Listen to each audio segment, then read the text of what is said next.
بعض دفعہ ہم بہت محنت اور لگن سے کام تو کرتے ہیں لیکن اپنے مقصد کے حصول میں کامیاب نہیں ہو پاتے۔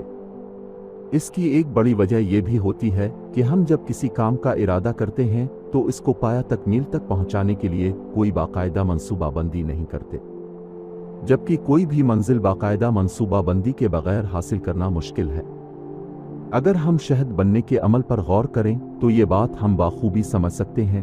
شہد کی مکھیاں پھولوں کا جو رس جمع کرتی ہیں وہ سب کا سب شہد نہیں ہوتا، اس کا تو صرف 1/3 حصہ ہی شہد بنتا ہے۔ شہد کی مکھیوں کو 1 پاؤنڈ شہد کے لیے تقریباً 20 لاکھ پھولوں کا رس حاصل کرنا پڑتا ہے۔ اس کے لیے مکھیاں تقریباً 30 لاکھ اڑانے کرتی ہیں اور اس دوران وہ مجموعی طور پر 50,000 میل تک مسافت طے کرتی ہیں۔ رس جب مطلوبہ مقدار میں جمع ہو جاتا ہے تو اس کے بعد شہد سازی کا عمل شروع ہو جاتا ہے۔ شہد آنے ابتدائی مراحل میں پانی کی طرح پتلا ہوتا ہے۔ شہد تیار کرنے والی مکھیاں اپنے پروں کو پنکھے کی طرح استعمال کرتی ہیں اور اضافی پانی کو بھاپ کی مانند اڑا دیتی ہیں۔ جب یہ پانی الفاڑ جاتا ہے تو اس کے بعد ایک میٹھا سیال مادہ باقی رہ جاتا ہے جس کو مکھیاں چوس لیتی ہیں۔ مکھیوں کے منہ میں ایسے غدود ہوتے ہیں جو اپنے عمل سے اس میٹھے سیال مادے کو شہد میں تبدیل کر دیتے ہیں۔ اب مکھیاں اس تیار شہد کو چھتے کے مخصوص سوراخوں میں بھر دیتی ہیں۔ یہ سوراخ دوسری مکھیاں موم کے ذریعے حد درجہ کاریگری کے ساتھ بناتی ہیں۔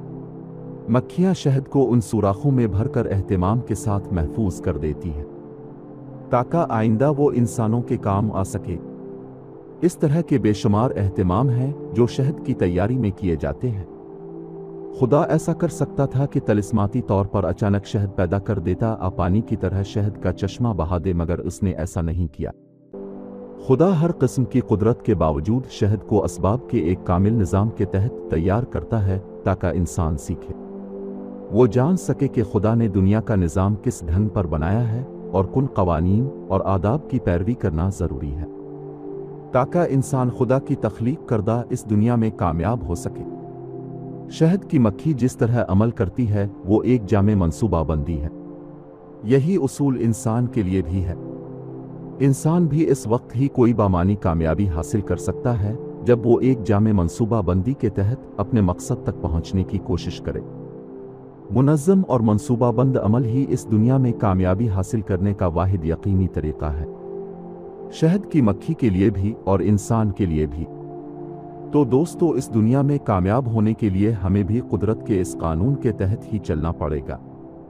جب بھی آپ کسی مقصد کے حصول کا ارادہ کریں تو اس کو پانے کے لیے جو بھی اقدامات ضروری ہوں ان کی مکمل اور جامع معلومات حاصل کریں اور ایک باقاعدہ منصوبہ بندی اور منظم طریقے سے جدوجہد کریں۔ انشاءاللہ کامیابی آپ کو مقدر ضرور بنے گی۔